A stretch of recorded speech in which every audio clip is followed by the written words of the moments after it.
Hello student, स्वागत है आपका ज्ञान इन्फिनिटी में। और आज हम पढ़ने वाले हैं क्लास 7 की जो साइंस की बुक है आपकी, उसका चैप्टर नंबर 1 पादपों में पोषण। तो अब ये पादपों में पोषण होता क्या, पहले हम पोषण को समझते हैं। जैसे कि आपको पता है हम भोजन का सेवन करते हैं, यानी हम फूड खाते हैं। अब हम फूड क्यों खाते हैं? जिससे हमें ऊर्जा प्राप्त हो। अगर हम खाना नहीं खाएंगे तो हमें वो क्या होगा, हमें उससे ऊर्जा नहीं मिलेगी। ऐसे ही हम फूड का सेवन करते हैं तो उससे और क्या फ़ायदा होता है, उससे हमारे शरीर का ग्रोथ होता है, यानी हमारे शरीर की वृद्धि होती है। धीरे कर करके हमारा शरीर बढ़ता है, फैलता है।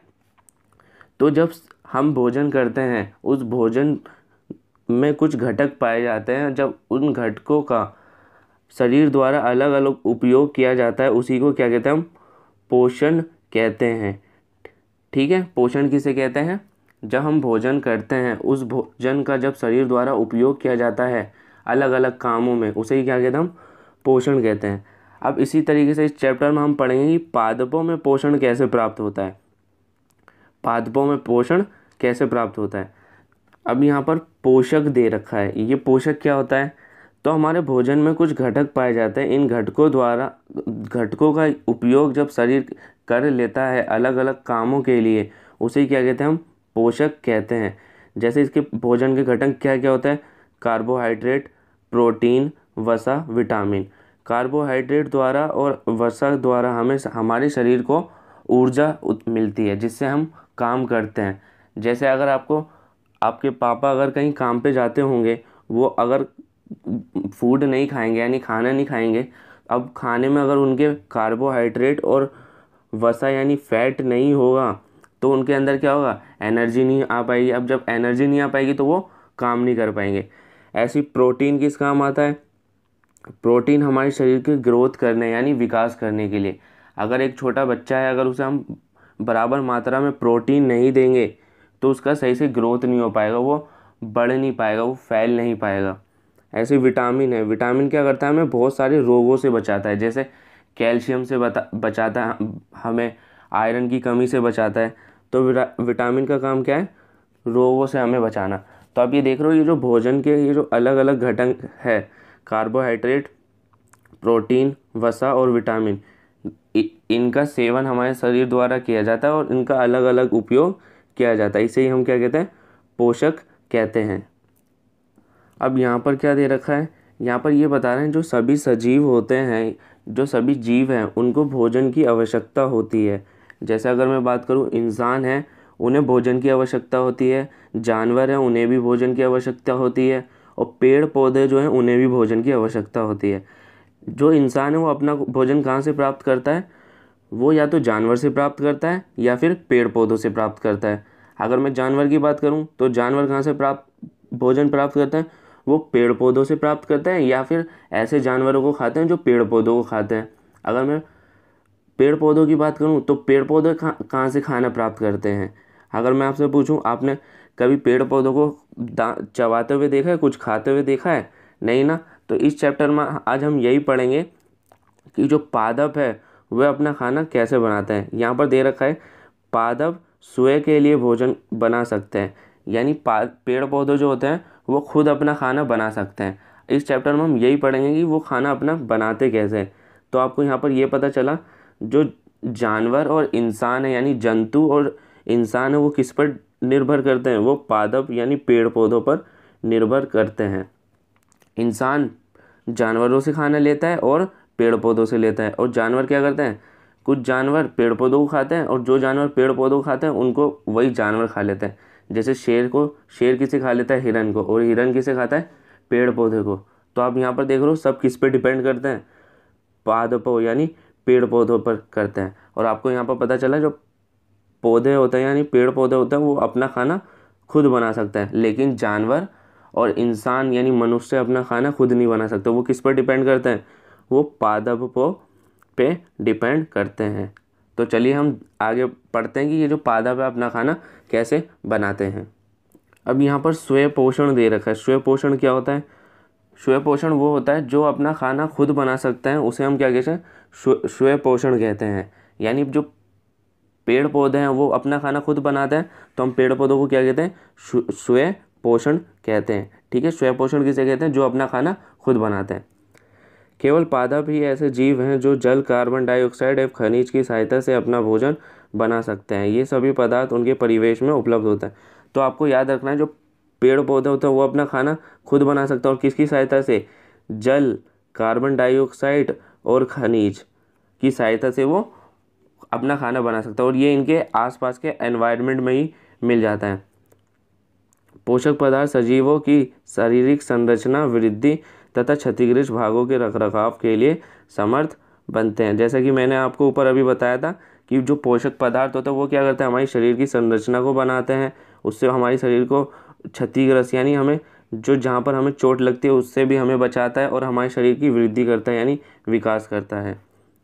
विभिन्न जैविक परिक्रमों के लिए आवश्यक ऊर्जा भी प्रदान करता है।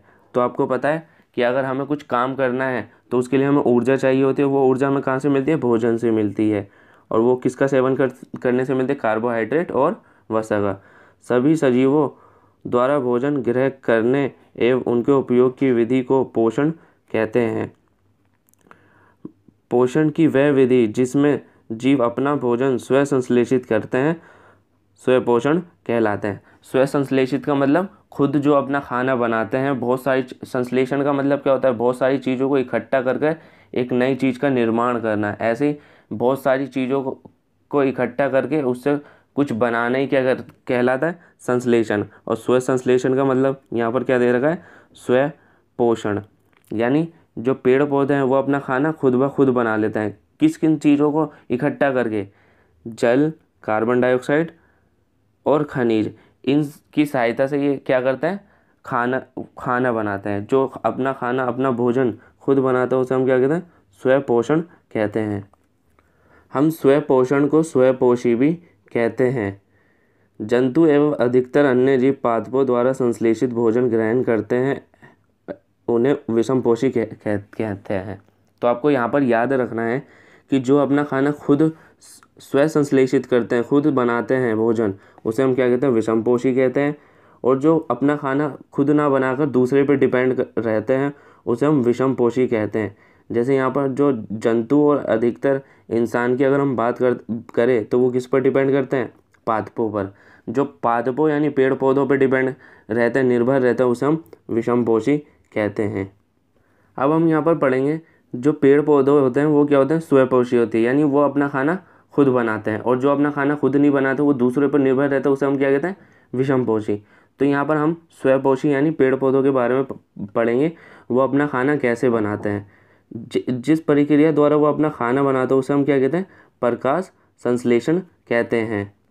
तो आपको याद रखना ये बात कि पेड़ पौधे जिस प्रक्रिया द्वारा अपना खाना बनाते हैं उसे हम क्या कहते हैं? प्रकाश संश्लेषण कहते हैं। अब पादपों में खाद्य संश्लेषण का प्रक्रम हम पढ़ेंगे। तो आपको याद रखना है यहाँ पर पत्तियाँ जो होती है ना, जो पेड़ पौधों की पत्तियाँ होती हैं उन्हें हम क्या कहते हैं? खाद्य फैक्ट्री कहते हैं। कि सारा खाना ही क्या होता है? जड़ से हम क्या लेते हैं? जल लेते हैं और खनिज लेते हैं, और हम अपने एनवायरनमेंट यानी अपने वायुमंडल से क्या लेते हैं? कार्बन डाइऑक्साइड लेते हैं। और ये सब सारा जाके कहाँ पर बनता है? ये पत्तियों में ये सारा खाना बनता है। तो पत्तियों को हम खाद्य फैक्ट्री यानी फूड फैक्ट्री भी कहते हैं। अतः सभी कच्चे पदार्थ पत्तियों तक पहुँचने चाहिए। मृदा में उपस्थित जल एवं खनिज जड़ मूल द्वारा अवशोषित किए जाते हैं तथा तने के माध्यम से पत्तियों तक पहुँचे जाते हैं। पत्ती की सतह पर उपस्थित सूक्ष्म रंध्रों द्वारा वायुमंडल में उपस्थित कार्बन डाइऑक्साइड प्रवेश करते हैं। तो आपको पता है ना, इंसान अपने वायुमंडल से क्या लेता है? ऑक्सीजन लेता है, और बदले में क्या छोड़ता है? कार्बन डाइऑक्साइड छोड़ता है। और वही कार्बन डाइऑक्साइड कौन लेता है? पेड़ पौधे लेते हैं। अब पेड़ पौधे कैसे लेते हैं? पेड़ पौधों में एक रंध्र यानी पत्तियों में छोटे छोटे छेद होते हैं जिनकी सहायता से वो कार्बन डाइऑक्साइड लेते हैं। जैसे हमारे शरीर में क्या होता है? नाक होता है ना, नाक से हम क्या लेते हैं? ऑक्सीजन लेते हैं। इसी तरीके से पत्तियों में भी क्या पाया जाता है? रंध्र के थ्रू वो क्या लेते हैं? कार्बन डाइऑक्साइड लेते हैं। और ये सब जाके कहाँ पर स्टोर होता है? पत्तियों में स्टोर होता है, और वहीं पर ये सारा खाना पूरा प्रोसेस होता रहता है। तो आपको याद रखना है कि पेड़ों की खाद्य फैक्ट्री कहाँ पर होती है? पत्तियों में। पत्तियों में सारा खाना जाकर बनता है। ये रंध्र द्वार कोशिकाओं द्वारा घिरे होते हैं। इन्हें छिद्रों को रंध्र कहते हैं, यानी जो छोटे छोटे छेद होते हैं उन्हें क्या कहते हैं, हम रंध्र कहते हैं। जल एवं खनिज वाहिकाओं द्वारा पत्तियों तक पहुँचाए जाते हैं, यानी रूट द्वारा, यानी एक रास्ता होता है एक पाइप की तरह, वो जड़ से कहाँ जाते हैं, पत्तियों तक जाते हैं। ये वाहिका नली के समान होती हैं तथा जड़ तथा तना शाखाओं एवं पत्तियों तक फैली होती हैं। पोषकों को पत्तियों तक पहुंचाने के लिए ये वाहिकाएं एक सतत मार्ग बनाती है। पादपों में पदार्थों के परिवहन के विषय में अध्याय 11 में पढ़ेंगे। तो आपको याद रखना है, जल और खनिज जड़ से कैसे जाती है, एक वाहिका होती है, एक रूट होता है, जैसे पाइप होता है ना, उसी तरीके से ये पाइप होता है, वो अलग अलग दिशाओं में बटा होता है और वो हर जगह जाता है पेड़ के हर एक कोने में, तो वो पत्तियों तक भी वो ले जाता है खनिज और जल को। अगर आपसे ये पूछा जाए कि पत्तियों का कलर हरा क्यों होता है, तो आपको इसका जवाब क्या दोगे? तो पत्तियों का कलर हरा इसलिए होता है क्योंकि उसमें क्लोरोफिल पाया जाता है। क्लोरोफिल क्या करता है, पत्तियों का कलर को हरा करता है और जो सूर्य का प्रकाश है उसे अपने अंदर अवशोषित करता है। इसी को ही हम क्या कहते हैं, प्रकाश संश्लेषण करता है। तो क्लोरोफिल ही क्या करता है, सूर्य का प्रकाश अपनी ओर आकर्षित करता है और उसे अवशोषित करता है और प्रकाश को लेता है, और प्रकाश की सहायता से हम अपना खाना पेड़ पौधे जो क्या करता है, अपना खाना संश्लेषित करते हैं, यानी इसी प्रक्रिया को हम क्या कहते हैं, प्रकाश संश्लेषण कहते हैं। पत्तियों में एक हरा वर्णक होता है जिसे क्लोरोफिल कहते हैं। क्लोरोफिल सूर्य के प्रकाश की ऊर्जा का संग्रहण करने में पत्तियों की सहायता करता है। इस ऊर्जा का उपयोग जल एवं कार्बन डाइऑक्साइड के से खाद्य संश्लेषण में होता है, क्योंकि खाद्य संश्लेषण सूर्य के प्रकाश की उपस्थिति में होता है। तो आपको ये बात याद रखना है कि जो खाद्य संश्लेषण है, यानी पेड़ पौधे अपना खाना बनाते हैं, वो सूर्य की प्रकाश की उपस्थिति में ही बना सकते हैं। जैसे अगर आप कोई पेड़ पौधे अगर कहीं छाया में रखोगे ना, या घर में रखोगे, तो वो उतना ग्रो नहीं करते हैं। क्यों? क्योंकि उन्हें सूर्य का प्रकाश नहीं मिल पाता। अब जब सूर्य का प्रकाश नहीं मिल पाता तो वो प्रकाश संश्लेषण नहीं के थ्रू अपना खाना नहीं बना पाते। तो आपको याद रखना है कि जो आपकी पत्तियों में क्या पाया जाता है, क्लोरोफिल पाया जाता है। क्लोरोफिल के कारण ही क्या होता है, पत्तियों का कलर हरा होता है। और ये क्लोरोफिल का काम क्या होता है, सूर्य से आने वाला जो प्रकाश है उसे अपने ओर स्टोर करना, यानी उसे संग्रहण करना और उससे ऊर्जा उत्पन्न करना, और जल और कार्बन डाइऑक्साइड का उपयोग करके खाद यानी खाना यानी भोजन बनाना। इसलिए इसे प्रकाश संश्लेषण कहते हैं। अतः हमने देखा कि क्लोरोफिल सूर्य का प्रकाश, कार्बन डाइऑक्साइड एवं जल प्रकाश संश्लेषण के लिए आवश्यक है। तो आपको याद रखना है, जल, खनिज, कार्बन डाइऑक्साइड और क्लोरोफिल और सूर्य का प्रकाश ये हमारे भोजन के लिए आवश्यक है, यानी प्रकाश संश्लेषण के प्रक्रिया के लिए ये सब आवश्यक है। इस पृथ्वी पर ये एक अद्वितीय प्रक्रम है।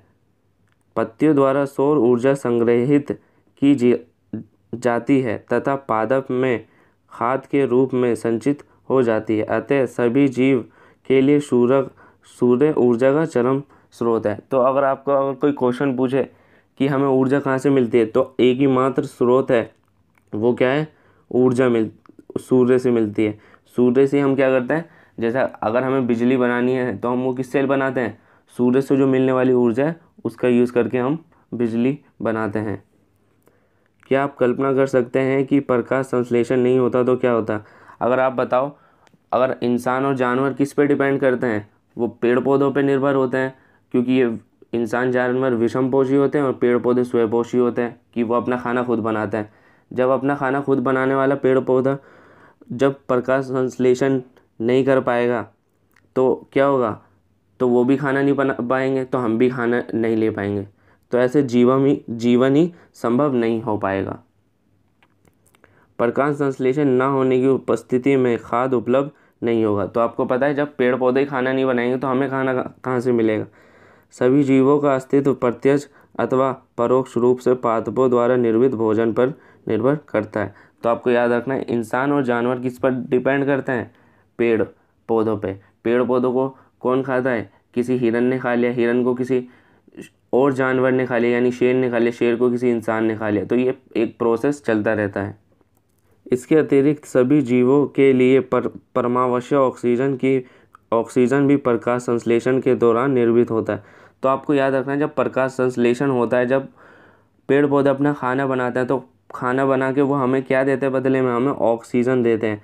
अब सोचो, अगर प्रकाश संश्लेषण नहीं होगा, एक तो हमें खाना नहीं मिल पाएगा और हमें ऑक्सीजन भी नहीं मिल पाएगा, तो हमारा जीवन संभव नहीं हो सकता। यहाँ पर हमें एक डायग्राम के थ्रू प्रकाश संश्लेषण का पूरा प्रोसेस बना रखा है। आपको याद होगा कि कार्बन डाइऑक्साइड हम अपने एनवायरनमेंट से ले लेते हैं। जल और खनिज कहाँ से मिलता है? हमें जड़ से मिल जाता है। क्लोरोफिल पत्तियों में पाया जाता है। इसका काम क्या होता है? जो सूर्य से आने वाले जो प्रकाश है उसे स्टोर करना, यानी उसे क्या करना? संग्रहण उसका करना। जब ये सब चीज़ मिल जाता है तो इससे ही क्या होता है? प्रकाश संश्लेषण द्वारा भोजन का निर्माण होता है। अब जब ये प्रकाश संश्लेषण होता है तो इससे पेड़ पौधे क्या करते हैं? हमें दो चीज़ देते हैं। एक तो कार्बोहाइड्रेट का निर्माण करते हैं ये, और एक ऑक्सीजन बनाते हैं।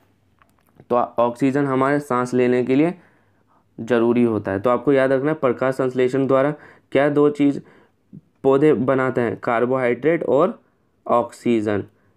ये भोजन के तौर पर बनाते हैं। इस प्रक्रम में ऑक्सीजन निर्मुक्त होता है। कार्बोहाइड्रेट अतः पत्तियों में मंड स्टार्च के रूप में संचित हो जाता है। पत्ती में स्टार्च की उपस्थिति प्रकाश संश्लेषण प्रक्रम का संपन्न होना दर्शाता है। स्टार्च भी एक प्रकार का कार्बोहाइड्रेट है।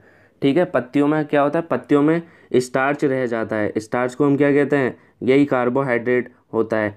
और ऑक्सीजन ये हमें एनवायरनमेंट में ये छोड़ देता है और उसी ऑक्सीजन को हम लेते हैं। तो आपको याद रखना है, प्रकाश संश्लेषण द्वारा क्या क्या दो चीज़ बनाते हैं पेड़ पौधे? एक तो कार्बोहाइड्रेट और ऑक्सीजन।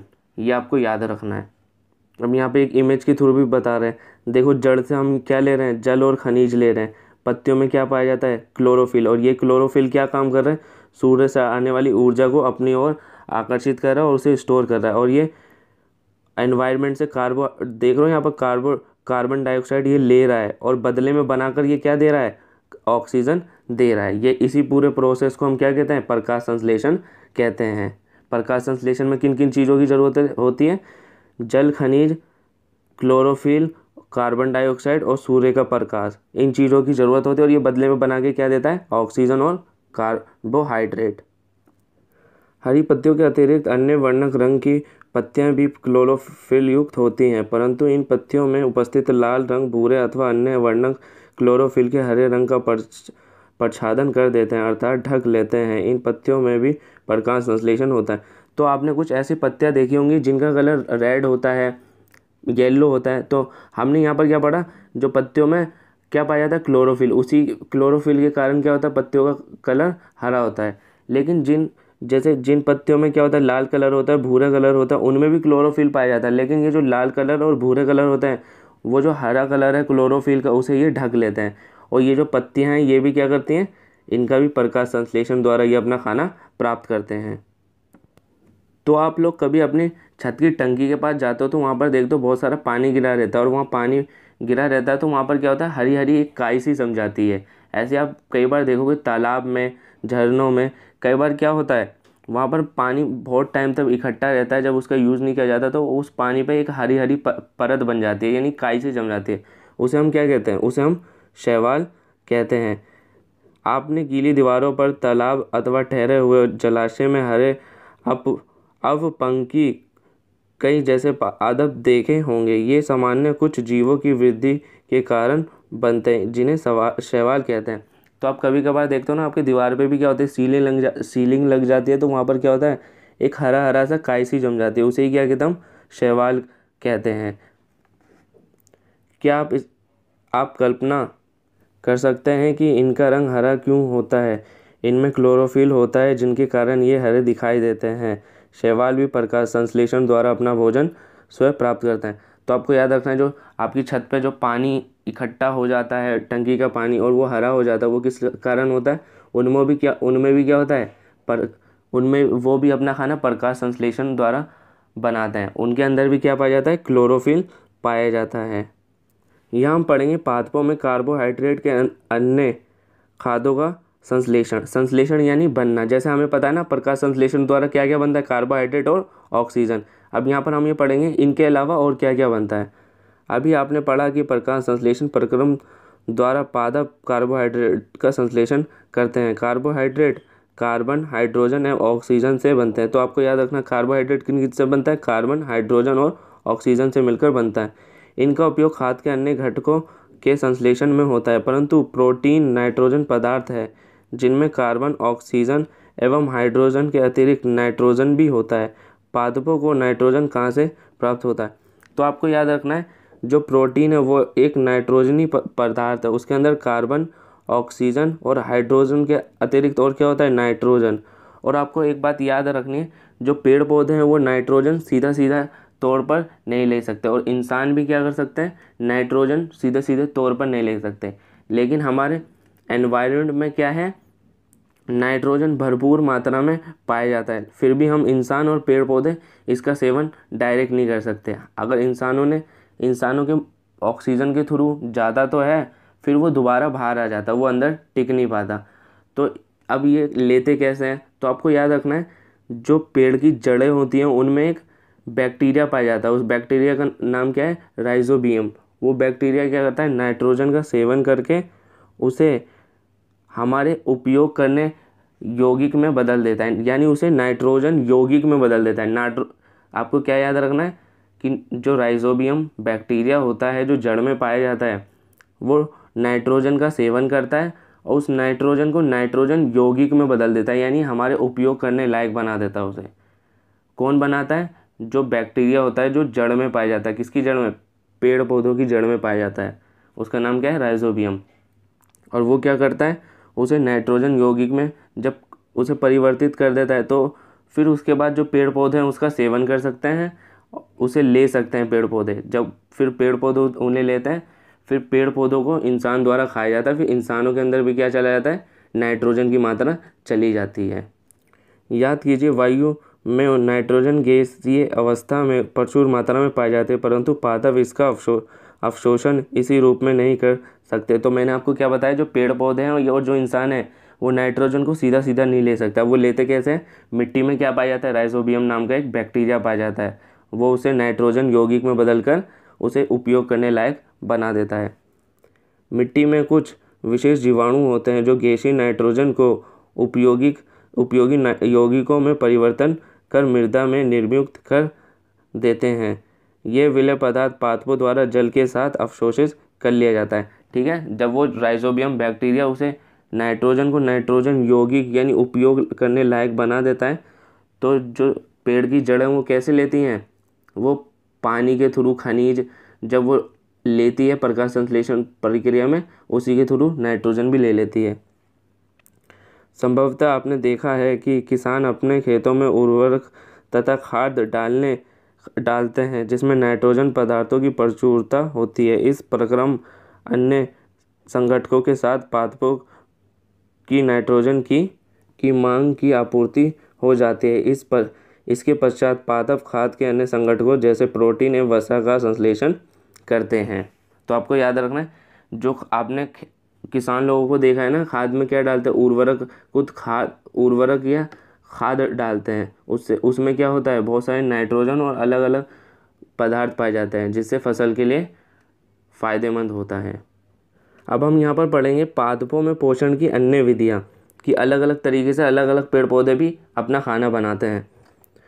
कुछ पादप ऐसे भी जिनमें क्लोरोफिल नहीं पाया जाता, वह भोजन संश्लेषण नहीं कर सकते। तो आपको याद रखना, कुछ ऐसे पेड़ पौधे होते हैं जो अपना खाना खुद नहीं ले सकते, तो वो पेड़ पौधे क्या करते हैं? दूसरे पेड़ पौधों पे चढ़कर अपना खाना लेते हैं। जैसे एक अमरबेल का पेड़ है, आपको यहाँ पर अभी नीचे इमेज में दिखाया जाएगा कि एक बेल का पेड़ है। वो क्या करता है? वो दूसरे पेड़ पर चढ़कर क्या करता है? अपना खाना लेता है, क्योंकि उसके अंदर क्लोरोफिल नहीं पाया जाता, वो प्रकाश संश्लेषण द्वारा अपना खाना प्राप्त नहीं कर सकते।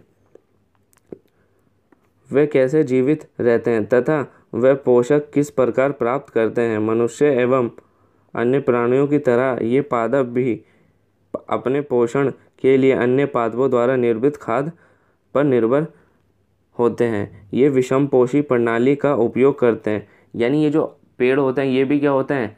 एक तरह से विषमपोषी होते हैं। वो क्या करते हैं? किसी और पेड़ पौधों पर निर्भर कर रहे हैं। क्या आपको एक वृक्ष के तने एवं शाखाओं से लिपटे रस्सीनुमा पीले रंग की संरचना दिखाई देती है। तो यहाँ पर आपको इस इमेज में पता चला ना, एक पत्ती है, पत्तियों पर पीले पीले एक संरचना आपको दिखाई दे रही है। यही जो है ना, इसी के अंदर क्या है, वो क्लोरोफिल नहीं पाया जाता है। यही क्या है, ये दूसरे पेड़ों पर चढ़कर अपना खाना ले रही है। ये अमरबेल का पादप है, यानी पेड़ है, इसमें क्लोरोफिल नहीं होता। ये अपना भोजन उस पादप से प्राप्त करती है जिस पर ये आरोहित होती है। जिस पर ये आरोहित होती है वह पादप परपोषी कहलाता है। यानी आपको याद रखना है, जो अमरबेल है वो क्या है, वो अपना खाना दूसरों से लेती है। जिससे वो अपना खाना ले रही है उसे हम क्या कहते हैं, परपोषी कहते हैं। क्योंकि अमरबेल जैसे पादप परपोषी को अमूल्य पोषकों से वंचित करते हैं, अतः इन्हें परजीवी कहते हैं। अब जो अमरबेल है वो किससे खाना ले रहा है, वो परपोषी से ले रहा है, और जो खाना ले रहा है उसे हम क्या कहते हैं, परजीवी कहते हैं।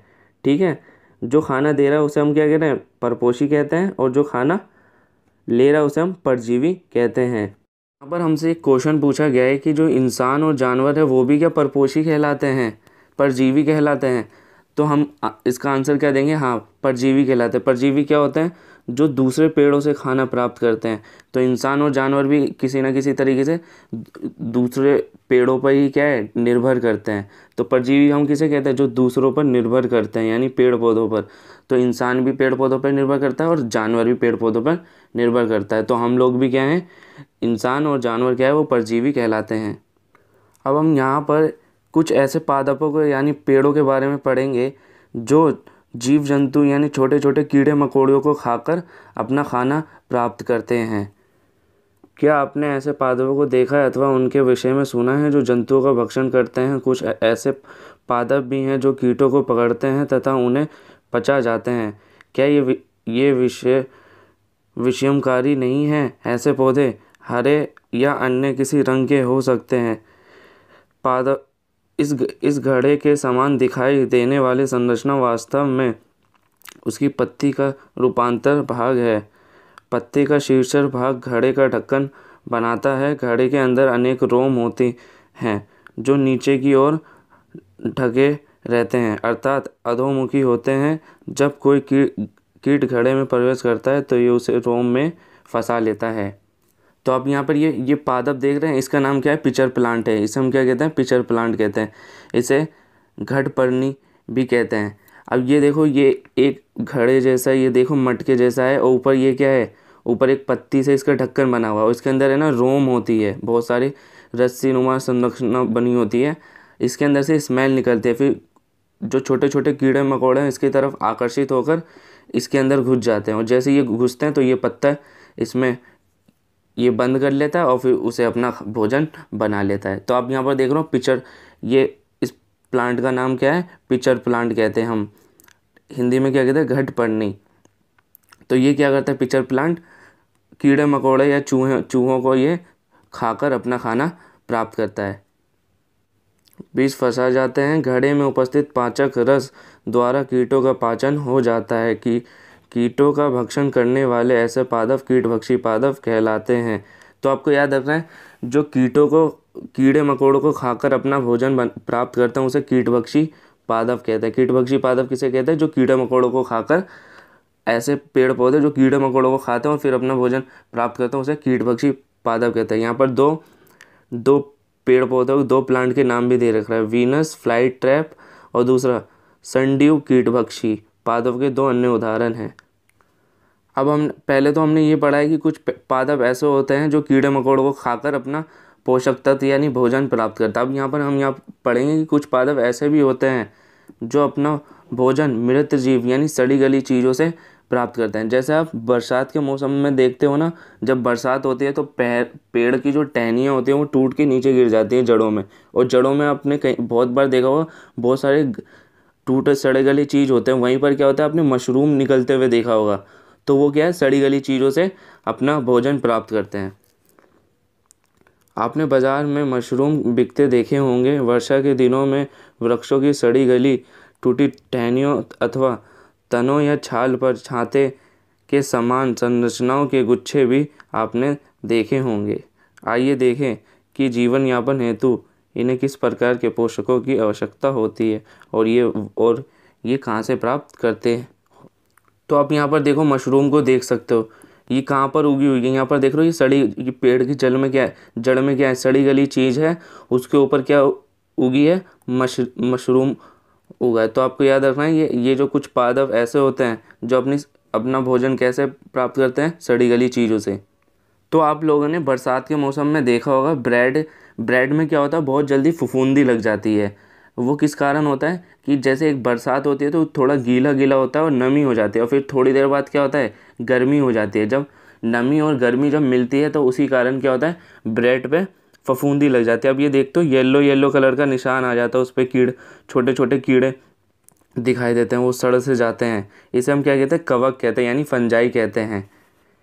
ये जीव कवक या फंजाई कहलाते हैं। इनकी पोषक प्रणाली अथवा पोषण विधि विभिन्न प्रकार की होती है। ये मृत एवं विघटनकारी सड़ी गली वस्तुओं की सतह पर कुछ पाचक रसों का स्राव करते हैं तथा उसे साधारण व विलेय के रूप में परिवर्तित कर देते हैं। तत्पश्चात वह इस विलेय का भोजन के रूप में अवशोषण करते हैं। इस प्रकार की पोषण प्रणाली को, जिसमें जीव किसी मृत एवं विघटित जैविक पदार्थों से पोषक तत्व प्राप्त करते हैं, मृतजीवी पोषण कहलाते हैं। तो आपको याद रखना है, कुछ ऐसे पादप भी होते हैं जो अपना भोजन कैसे प्राप्त करते हैं, जो सड़ी गली चीज़ों से प्राप्त करते हैं, उसे हम क्या कहते हैं, मृतजीवी पोषण कहते हैं। तो यहाँ पर आप मशरूम को देख रहे हो, मशरूम कैसा है, सड़ी गली चीज़ों से बन रहा है। आप यहाँ पर ब्रेड को देख रहे हो, ब्रेड क्या होता है, जब 2-3 दिन पुराना हो जाता है, जब उसे नमी मिलती है और उसे एकदम से गर्मी मिलती है तो उस कारण उस पर क्या होता है, फफूंदी लग जाता है। फिर वो सड़ी गली चीज़ पर फिर एक क्या होता है, एक रस उसमें वो फफूंदी डालते हैं, जिससे वो क्या होता है, वहाँ पर उनका फैलाव हो जाता है, ब्रेड पर पूरे पे येलो येलो भाग हो जाता है। और जो सड़ी गली चीज़ों से अपना पोषक तत्व प्राप्त करता है उसे मृतजीवी पोषण कहते हैं। और मृतजीवी पोषण प्रणाली का उपयोग करने वाले जीव मृतजीवी कहलाते हैं। कवक अचार, चमड़े, कपड़े एवं अन्य पदार्थों पर उगते हैं। ये उन पदार्थों में भी उगते हैं जो नम एवं उष्ण होते हैं। कवकों की वृद्धि के लिए वर्षा ऋतु सबसे अच्छी परिस्थिति प्रदान करता है। तो आपको याद रखना है कि कवक सबसे ज़्यादा कब लगते हैं, जब बारिश होती है। बारिश के टाइम पे क्या होता है, बारिश होती है तो एकदम से हमें नमी मिलती है, फिर उसके थोड़ी देर बाद एकदम से गर्मी हो जाती है।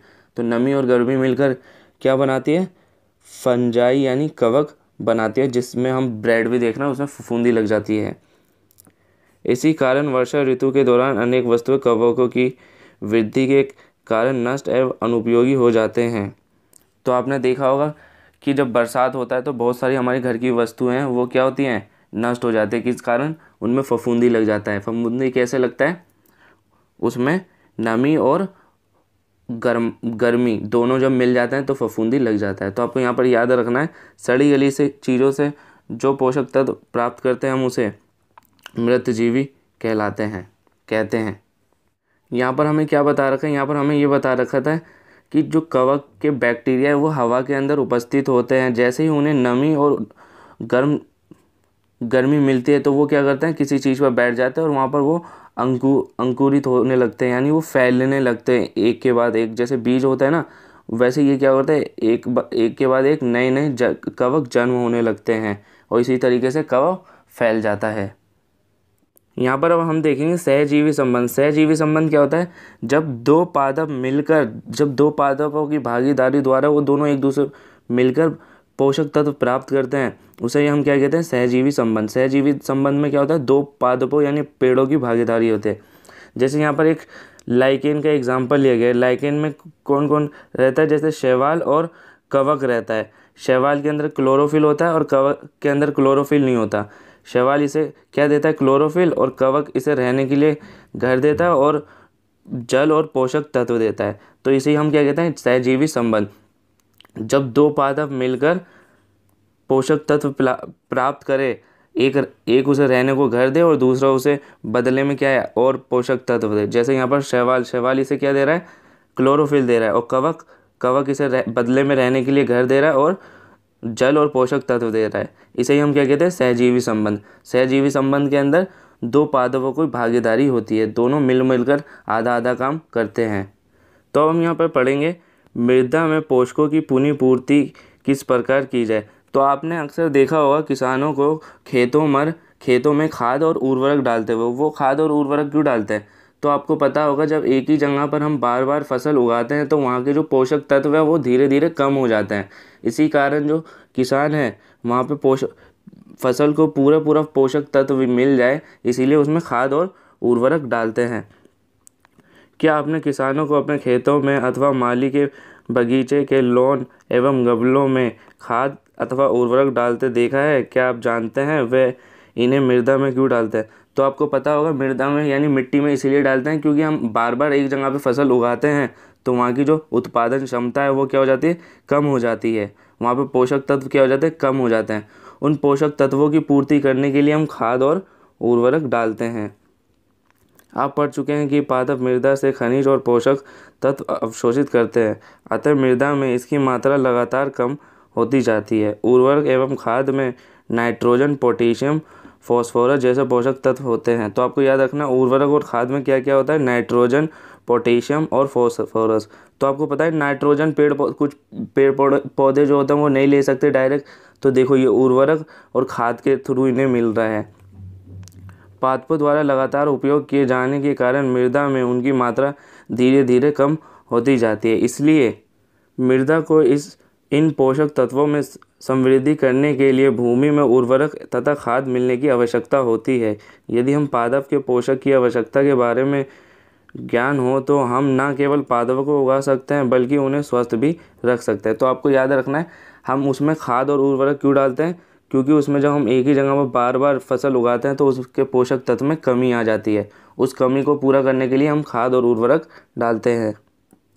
पादपों को प्रोटीन बनाने के लिए सामान्यतः नाइट्रोजन की अधिक आवश्यकता होती है। फसल कटाई के बाद मृदा में नाइट्रोजन की कमी हो जाती है। यद्यपि वायु में नाइट्रोजन गैस प्रचुर मात्रा में उपलब्ध होती है, परंतु पादप इसका उपयोग उस प्रकार करने में असमर्थ होते हैं जैसे वे कार्बन डाइऑक्साइड का उपयोग करते हैं। पौधे नाइट्रोजन को विलेय के रूप में ही अवशोषित कर लेते हैं। कुछ जीवाणु जो राइजोबियम कहलाते हैं वायुमंडल ये नाइट्रोजन को विलेय पदार्थों में परिवर्तन कर देते हैं, परंतु राइजोबियम अपना भोजन स्वयं नहीं बना सकता। ये चना, मटर, मूंग, सेम तथा अन्य फलीदार पादपों की जड़ों में रहते हैं तथा उन्हें नाइट्रोजन की आपूर्ति कराते हैं। अधिकतर दालें फलीदार पादपों से प्राप्त होती है। इसके बदले पादप राइजोबियम जीवाणु को आवास एवं खाद्य प्रदान करते हैं, अतः उन्हें सहजीवी संबंध कहते हैं। तो आपको याद होगा, मैंने भी आपको बताया था कि जो पेड़ पौधे और इंसान हैं नाइट्रोजन को सीधे नहीं ले सकते। वो कैसे लेते हैं, जो उनकी जड़ों में मिट्टी पाई जाती है, मिट्टी में क्या होता है, बैक्टीरिया पाया जाता है। उस बैक्टीरिया का नाम क्या है, राइजोबियम। वो क्या करता है, उसे एक विलेय के रूप में यानी नाइट्रोजन यौगिक के रूप में परिवर्तित कर देता है और फिर उसे पेड़ लेते हैं। फिर उस पेड़ को जब वो पेड़ लेता है तो फिर उसी पेड़ को क्या इंसान खाता है, तो इंसान के अंदर भी नाइट्रोजन आ जाता है। अब यहाँ पर ये बताया है कि जो राइजोबियम है वो भी अपना भोजन खुद नहीं बना सकता। वो इनके बीच में भी क्या है, सहजीवी संबंध होता है। वो यानी मटर, चना या मूंग, सेम ऐसे फलीदार पादपों की जड़ों में रहते हैं।